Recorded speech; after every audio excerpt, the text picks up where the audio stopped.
Hey everybody, how are you? Welcome to Into the Call podcast with myself, Linda. I'm really excited. Oh my gosh, we're back on the 9 o'clock hour. It's been a while. But I'm very excited to have you here. Second week of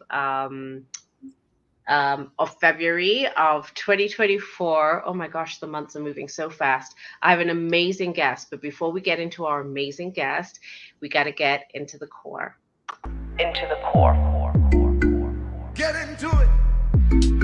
All good things in Africa and beyond. Into the core. Get into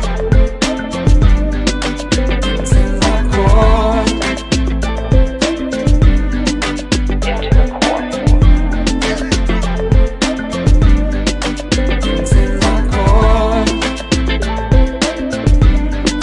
Into the core.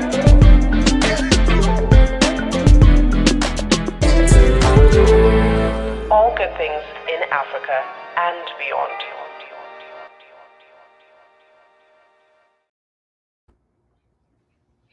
It is about all good things in Africa and beyond. I'm so excited. My guest is such an amazing person. She is a wonderful soul. I had the pleasure of meeting her back in the day, very many moons ago, but in Addis Ababa, Ethiopia. Her name is Sosena Solomon. Welcome, Sosena.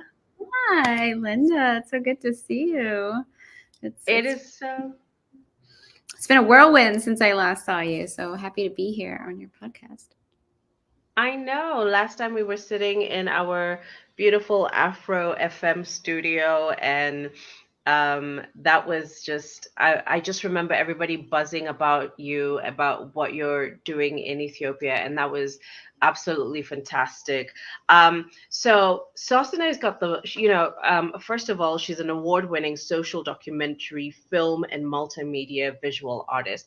You are basically putting a huge plug on what like filmmakers in Africa. But let's start at the very beginning. What got you into filmmaking? Where did all of this passion come from?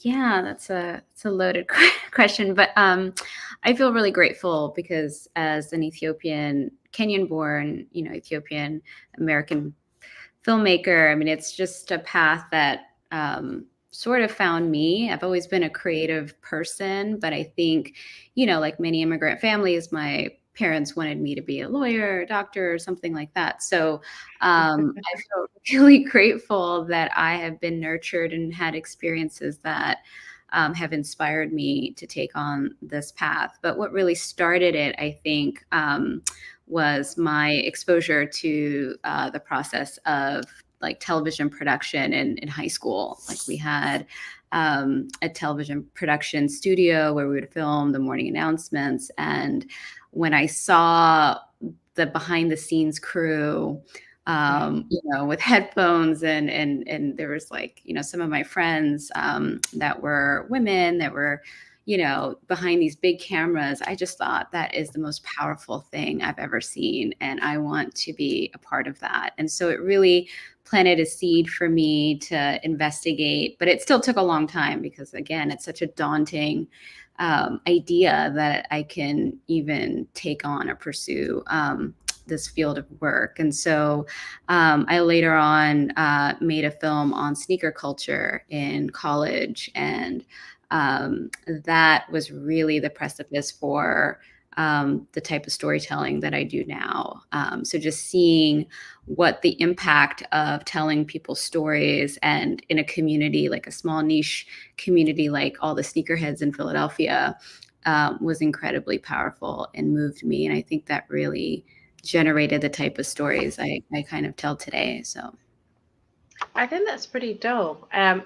Tell me about like, okay, so now you just intrigued me. I'm like, tell me about the sneaker culture, because that, in my head, I'm just like, because it's such a big thing right now. I see the likes of Mimi Planche, collaborating with like LeBron James. But what was the sneaker culture Well, at first I was going to do a film on just like fashion in Philly. And then as I was doing my research, I discovered this vibrant community, like these sneakerheads that would like line up every day to get the next exclusive sneaker, and just kind of this obsessive quality. But it was a way of life, and it was a culture, Mhm. and it was my entry point. Like I recognize like, wow, this is a lifestyle. This is, more than fashion.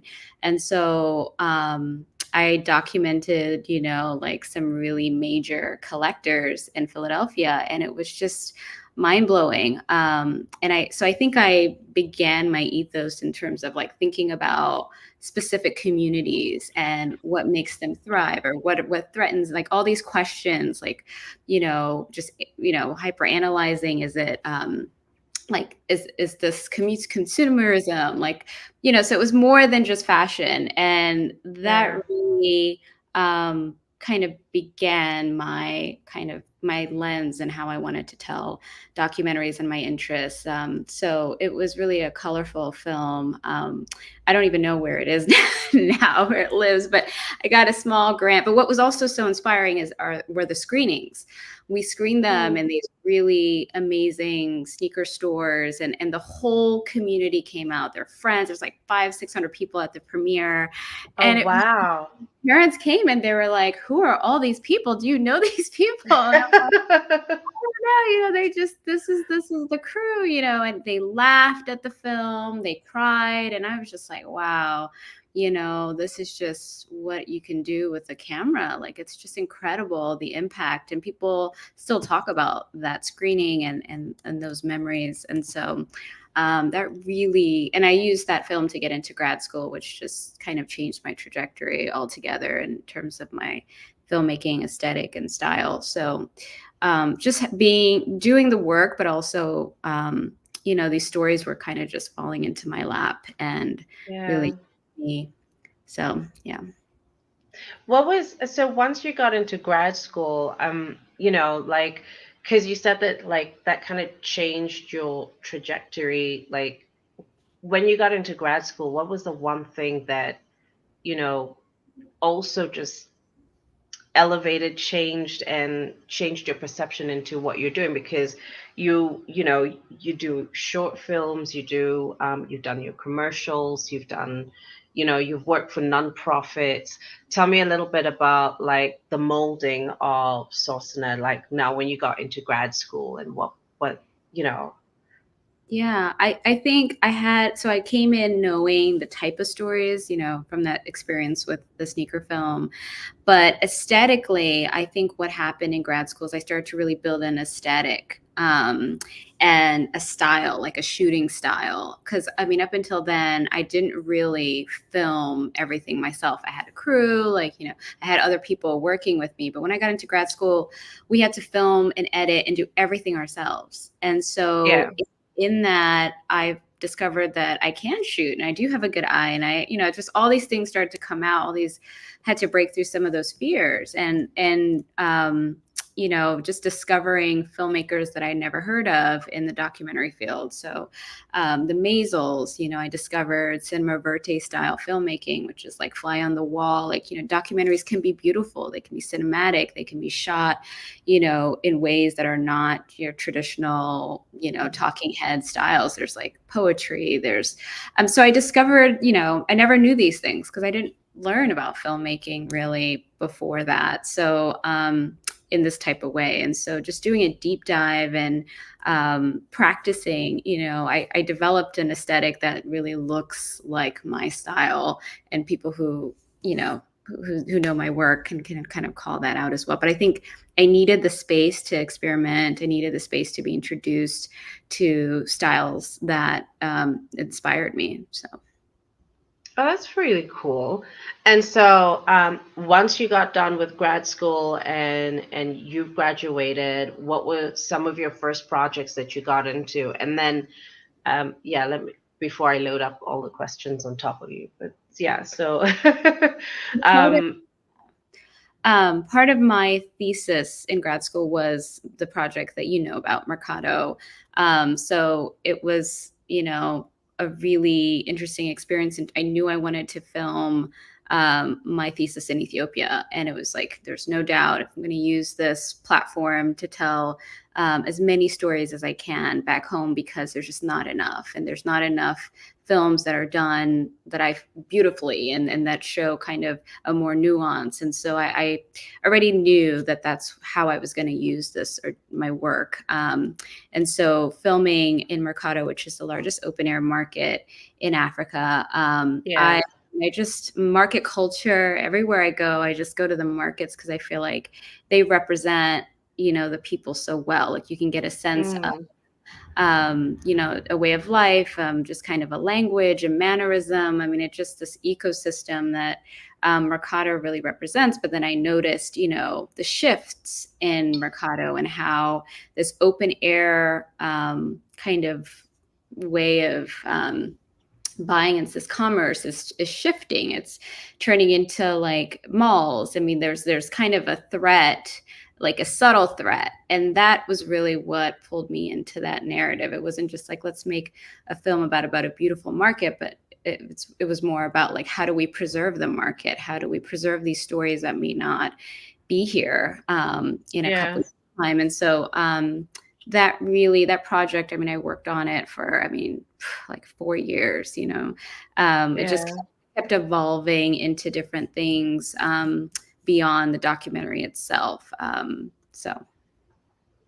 Okay. And do you feel like after Mercado, like everybody just started seeing the type of style that, it basically kind of set you into your tone, into your space, and you kind of started fitting into, well, this is who I am, this is my groove, and this is how I'm gonna go. So after Mercato, what happened? I mean, like, because I love to watch everything that you've been doing, but it's like an endless list, and like you said, it's been like a whirlwind. It's like I'm always just like, oh my gosh, like, love, love, love. And it's, yeah, so tell me about your journey there on after, because I feel like so much has lapsed and so much has happened, so much has changed with you. Yeah. Yeah. Yeah, after that project, I mean, with that film, I did an installation. So I created a like makeshift marketplace that looked and felt like Mercato, or just very specific section of Mercato. And so, that was an interesting experience because it really opened up this like very tactile narrative or layering in addition to the film itself. Like, how can we create a three-dimensional experience with the work? And so that opened up many doors for me artistically, because I recognize that power in gallery spaces and museum spaces. So I started making in my personal work, pieces that belong in, an environment, a specific environment. I did a piece on my grandmother called Double Gold. I've been documenting my grandmother for a few years, and she has an incredible story, as all grandmothers do, as all, especially African grandmothers, they just carry history, oral history. It's oral history is incredible, and you don't know it until you get into this, these type of conversations. And I've also recognized what the camera does in her bedroom, because she was a great storyteller, but this story never came out about her until I turned on the camera. And she literally told me about the time she killed an Italian soldier when she was 14.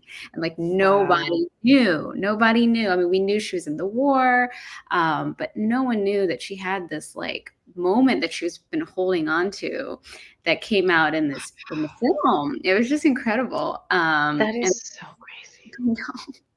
No, sorry, where you're just like, I thought I knew you. I bet you, did your parents know about it? No, nobody knew. Oh, Even my dad was like couldn't believe it. And the way she describes that moment she killed him with precise like detail and pride, it was just like, my grandma, I knew she was an OG, but like, wow. And so, definitely.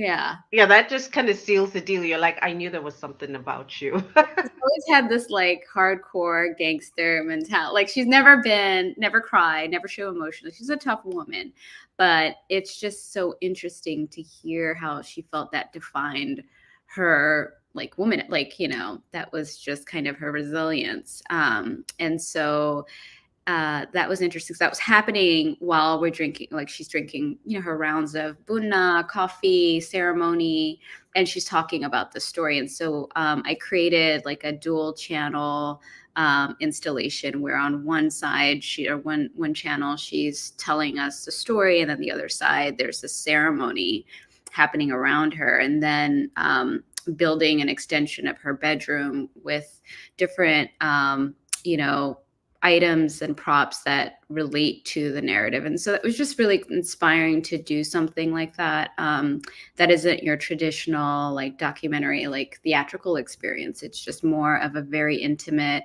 personal, again, like environment. And so people literally would go watch the film, and like, I could see people crying and responding in so many different ways. And it was just really amazing. So I feel like I've been developing a lot of emotional, poetic storytelling in my, I think in my personal or artistic work. And then on the other hand, I've been developing a commercial practice, doing more television-oriented films. And that's also completely different. That's been a different path. So just kind of balancing the personal, artistic practice and commercial practice has been a very interesting experience for me. But yeah. I think that's so mind blowing. I so let me first say, I don't even think the word Goves does enough justice to what you're doing. And Goves, for anybody who's listening, just means well done, congratulations, well in. I don't even think that really articulates what I really want to say. I feel like even capturing, and I'm just putting myself in the space of I wish I was there to experience or to be in the space of what you did for your grandmother, because I feel like some of these stories, for a lot of people, is to keep the stories alive and to never lose focus on what has happened in the past, and documenting it, because our children, our children's children, these are the things that will keep our cultures booming and growing, because right now we are a global village, and we could easily just forget and just be, you know, um, equally just lose essence of who we really are. But okay, so that said, I'm thoroughly jealous that I didn't get to see something of the sort, but I hope I get to see some of your work in the future. I would love to, on the commercial side of things, because you've given us an in-depth perspective of what that felt like, recreating something about your grandmother and putting personal artifacts to it, a personal effect to it. On the commercial side, what has that been like, for you as a filmmaker? Is it as exciting as doing the documentaries, or? Definitely, it's a different type of excitement. I mean, on one hand, I'm dealing with clients like, MTV and Discovery and all these like large platforms where people are going to see the work. It's not just like a small gallery or whatever. It feels powerful, and it's also an opportunity. It has been an opportunity for me to just practice my craft, practice shooting, and just, so it's been exciting, in that respect. And it comes with its challenges though, compromise storytelling, like, your storytelling is always kind of a collaborative thing and has to kind of fit a specific network or niche of what they're looking for. And it's very commercially driven. So, so the stories they're less raw, I guess. They're more packaged in a certain way. And so, but then sometimes there's a good compromise. I did a film, or co-directed a film called Dreaming of Jerusalem on the Ethiopian Jewish community in Gondar. And, and that was an opportunity for me to, one, continue telling stories about my people, and also just kind of the nuances of a very specific community's challenge, trying to fit in, but just also longing to live in a different place, So it was an interesting challenge, but I was so happy to still be there and document their narratives, even though it's a complicated, it is a complicated story to tell. But as of recently, I've been working on a project for the Metropolitan Museum in New York. And, Yes. so it's commercial in the sense that this is the largest and one of the most prominent museums in the world. And for that, I've been filming and directing 12 short films in sub-Saharan Africa on World Heritage Sites. And so, I mean, it's such a big platform, but it's also speaks to everything that I've been dreaming of and in my mission of, culture preservation and intangible heritage and, storytelling that foregrounds Africa, like not just Ethiopia, but just like all these places in sub-Saharan Africa. And, three of those films, or three or four, will be permanently installed in the galleries, in the Africa gallery. So it's just like a dream come true to know that your work is going to be permanently in an institution that millions of people will come and see. And so it's a very commercial project, but that's a good example of how like the two worlds are coming together, because these are the stories I really believe in. And we are highlighting, people on the ground that in places like Lalibela, it's a dream come true, really. So, but then, the challenges have been just storytelling. And again, working with curatorial to make sure that we're telling the stories that work for the gallery. It's just, but I do want to return back to my personal practice, that installation practice. It's just hard to juggle it all. Yeah, because well, anyway, I feel like first, oh my gosh, so the Metropolitan Museum is just off the like I that is such a big deal, and so congratulations on that. That is that is amazing. So we could all get to go and experience you at some point. I feel like you need to be part of the when you're in the States, a must-do trip needs to be going to no, seriously. I mean, when an African is out there and you're telling our stories, it's very inspiring to hear something of the sort, that we're going to be represented and it's going to be there permanently. They're not like it's just going to be for a year. It's like permanently. Oh God. That part Yes. that's like, my great grandchildren, if I have, can. You know what I'm saying? My son, this is going to be one of those. I'll be like, I know her. Aw. It's just so cool. It's so cool.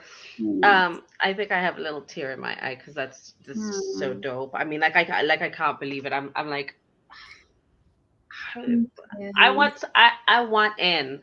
The premiere is 2025, April 2025 is going to be the opening. So they're under like this massive renovation. It's been like 6 years where they've been working on this. And so this is part of that renovation, highlighting these films in the gallery, which is something they haven't really done before. So it's kind of exciting to be part of that. I have a one up for you. So okay, so April of 2025, I'm gonna put it out to the universe that where can you hear we are, and maybe we will get like a couple of filmmakers out there, people who want to get into the film industry, inspiration that anything is possible. This is that part, the permanent and that part that if you set your mind to it and you believe in yourself and you're passionate about what you do, you go for it and sky's the limit. Look, you're keep showing up. I mean, I teach as well, and a lot of students come. Yes, at Temple University. I'm at No, Penn. at Penn University, sorry. Okay, no worries. I taught at Temple as well. I've taught at a couple universities in Philadelphia, and it really, they always come to me at the end of the semester, like, how did you do this, and how did you arrive in these places? And there was a moment where, like, even I think right after Mercado, like no one understood it. I didn't get into certain film festivals. My phone wasn't ringing. My emails weren't, and it wasn't that I wasn't talented. I was very talented. It wasn't that but there's a season for everything. And I do really believe in just persistence, like just continuing to show up and to work hard. And sometimes you have to film things that you don't want to film. Like sometimes you have to, just to get up to a certain kind of confidence, in your practice. And it's about like 10 or so years plus years of just working and just next thing you know, these things really do show up for you. They literally, I would say, fell into my lap because I was prepared, but I'm just so happy I never gave up, because there was just so many moments where I wanted to just do something that had a more stable packaging that this lifestyle kind of doesn't afford. You're kind of very bohemian. There's all this travel. It's very like project oriented. So you really have to have an extra amount of faith and in yourself. But I really believe if you consistently show up, it really, there's just something about that, because it's not. So you just have to have that extra layer of courage, because if I gave up, I would have never experienced this today. So just putting it out there. And that's just like a whole life, like a whole message. It doesn't matter which industry you are in, is always just, you have to show up for yourself, because truthfully, nobody's going to show up for you. Not at all. I mean, it's funny because I had so much rejection with Mercado, actually.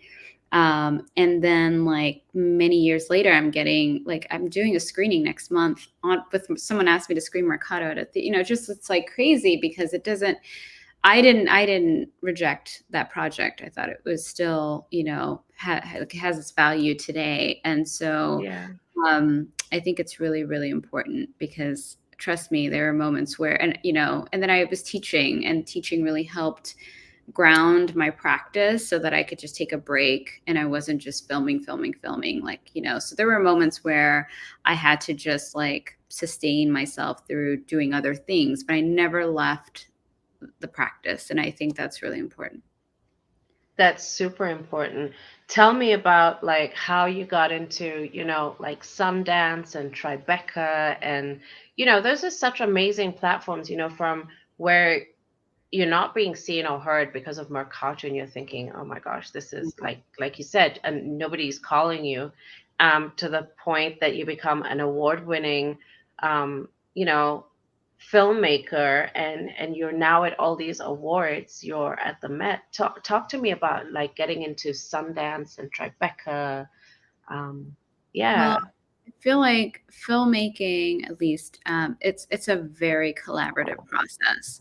I mean, I'm used to, Mm. like, in my independent artistic practice, I do everything myself. I shoot myself, I edit, I do the it's just a very insular. And I do like to work small and intimate, but Yeah. I've been, collaborating on so many other projects. And so those projects have, taken me to these like very glamorous festivals. So for Sundance, I edited a film, an African film, actually. Mm. And a great collaborator. And, I mean, these are large feature length films. And not to say that you need that type of, you can make your own film and still get into these festivals. But, Yeah.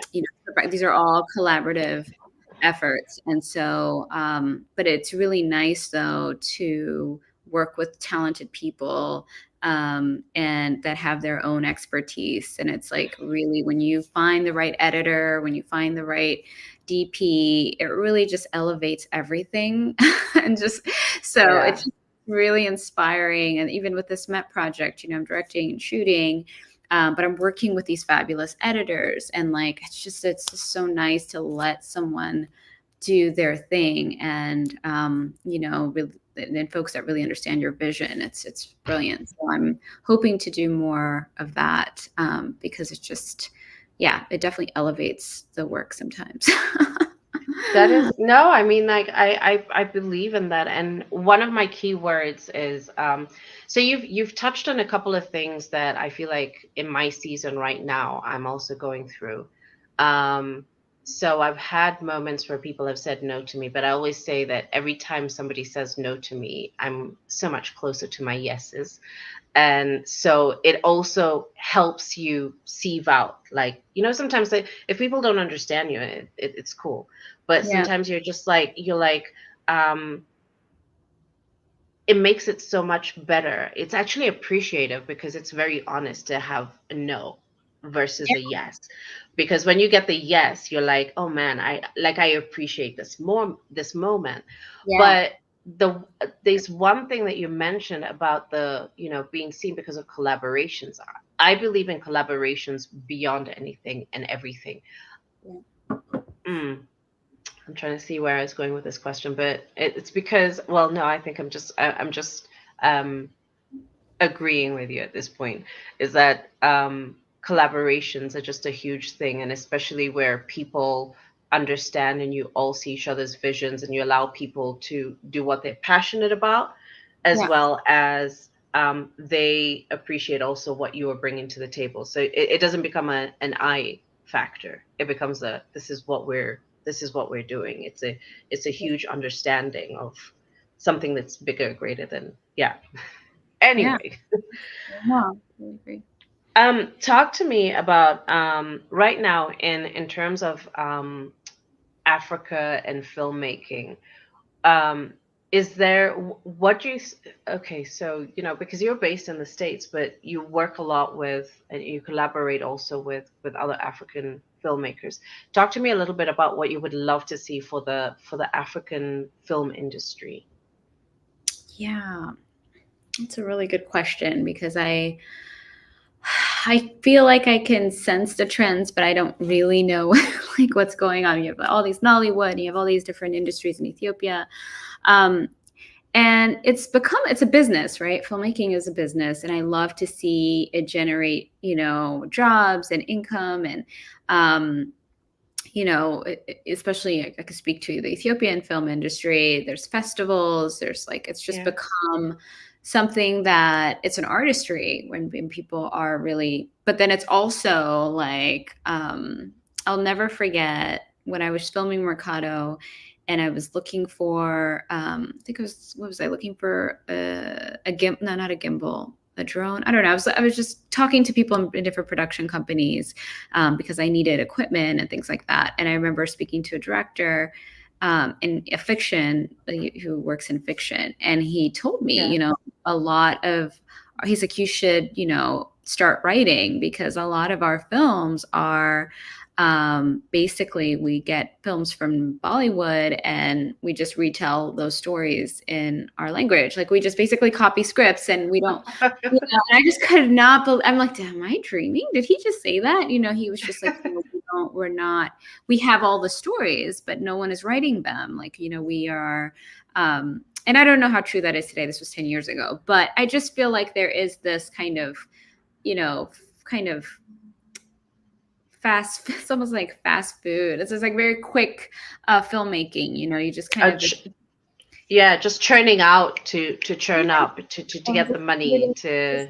yeah, and so there's a lot of that, and so a lot of those films suffer in quality, and because I think anyone can just pick up a camera and they don't really, so they're just. But then you have filmmakers who are like Haile Garima and just certain people who just this is who they're artists and they really are immaculate in their storytelling, and so. But I think we just need more. We need more, and because the commercial side of things, I think tends to overshadow it now that people recognize the monetary value. Yeah. And I think the same thing in Hollywood. I mean, I know that in Nigeria they have like great technology. I've worked with filmmakers in Nigeria, and it's like really, it's there. Technology's there, like they're smart, But then you have films that are just like soap operas, and they're not done well. And so I don't know. I mean, there's a place for that too, but I just feel like just really taking the time and I think education, getting the right access to the knowledge part of the value Mm. part of my favorite part of this Met project is everywhere we went, we employed, drone operators and gimbal operators that were local filmmakers. And so it was really interesting to have conversations about what was happening in the industry. And almost all of them would tell me, there are no schools, we look on YouTube, shout out to YouTube, to give us Wow. kind of a sense of how to film. And that's just not enough. I mean, you can get technical advice or whatever, or instruction, but storytelling and like real filmmaking, that's, that's something that, you need. Like you need education, you need infrastructure to support that. Yeah. Would you be interested, like, if somebody reaches out to me and says, "Hey, I would love to go and intern for Sosena," would you be interested in taking up some interns from around here, like for some of your projects? Yeah, I mean, I get that all the time Yeah. with students, but there's something really so powerful with being able to do that with people, our people in the continent. Like that's something that I Yeah. would love to do, just my work in education, but I want to do it on the continent. It's nice to teach at Penn and all these fabulous, universities, but I just, I want to do it on, that's another part of my practice that I hope to develop, is just film education. So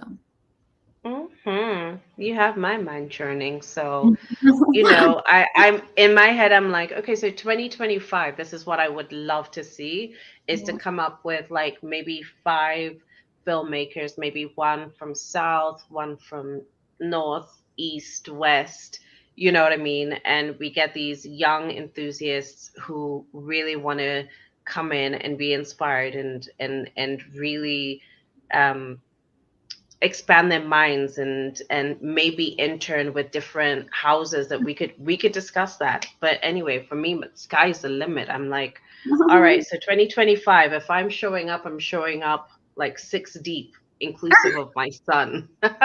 I'll be like, all right, baby, this is what you need to check out. But I'm so serious. I'm working on this. And Nini Washira, if you're watching this, and the likes of you guys, take note. Let's do this.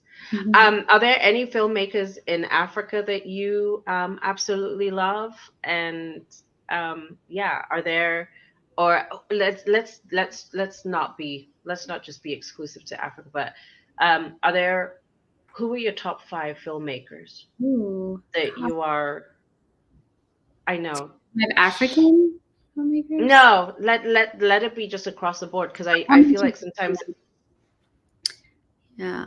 There's just not enough of us, but I will say some folks that I do know that I really admire. Jessica Bashir, I don't know if you know her work. She is Ethiopian Mexican filmmaker, Okay. based in Brooklyn. And I always talk about, I mean, we're dear friends, but she made a film called Faya Dai on Okay.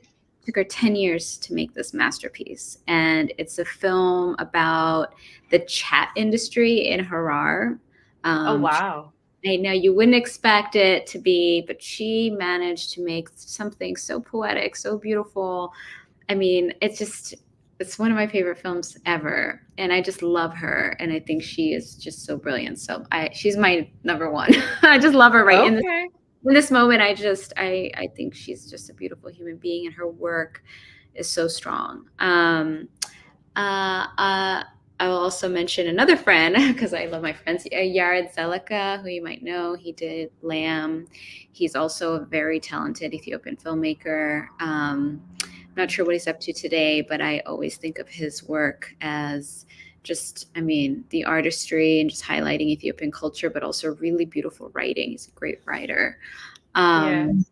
I really like Garrett Bradley. She's not Ethiopian, she's Okay. not African, but she did a film called Time, about the prison industrial complex here, but a very personal story about a couple and their journey, being separated in prison and all this stuff. But it's just so well done, and just her storytelling and her Yeah. experimentation with installation work. I mean, she's so dope. So I love her stuff. Khalil Joseph, who's a filmmaker, but he does more, you know, experimental, like gallery slash even commercial. His commercial stuff is just crazy. But he's just a really beautiful storyteller and cinematographer, and so love him. What is the other guy? He's Nigerian. I'm sorry, I'm just kind of lightheaded. No, that's all right. I Andrew just I Dossall. put you. Andrew Dossimo is another one who's just such a good filmmaker.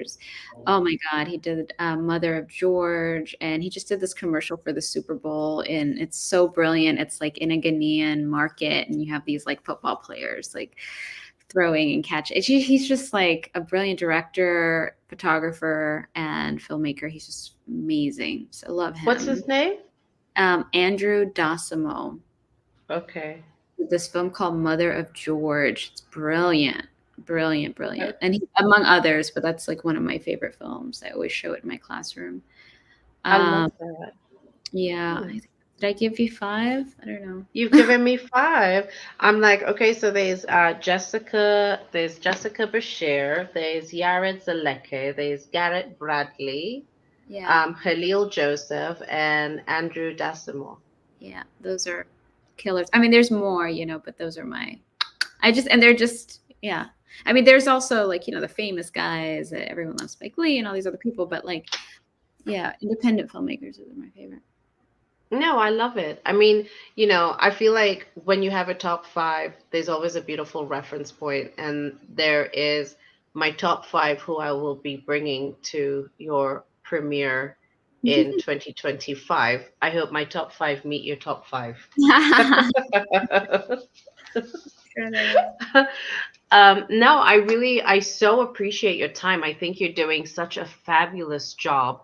I think before we close out, let me pay a bill, because our conversation has been powered by Kimewaka Safaris, who, by the way, when you're thinking of doing one of your safaris and coming out into Kenya, come back home, please, because you were born here. We're Yeah. stealing you like the Mexicans were trying to steal Lupita.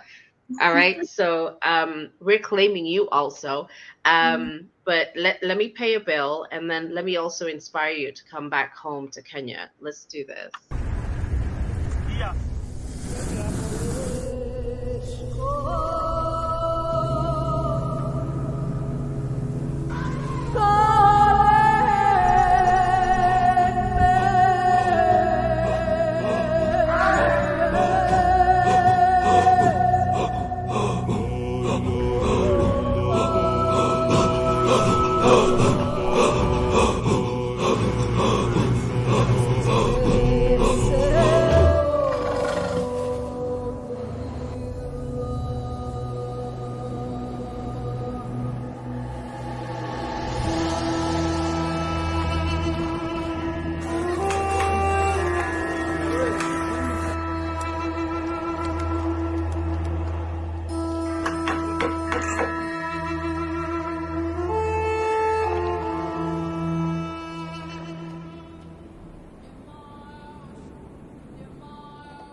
Wow, so cool.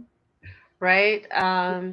She's um she's always supported like my podcasts, and I got to interview her in the beginning of the year because she's one of the first female, her and her girlfriends are the first female owners of a DAO. And that is such a big deal, female owned, in such a man's world, also in terms of like old tradition and who really run them. But she's got a beautiful safari company that she doesn't just take you on a tour. She actually allows you to experience something completely different. Like she puts her effort to make sure that when you leave with like you leave a little bit of your heart in the different spaces that she takes you to. So I always just think it's really beautiful and very cool. But Wow. and I hope that when you come home that you get to experience something with her. She's super, Absolutely. super, super cool. Sign She's me up. equally as cool as you. I mean, 100%. We need to make this happen.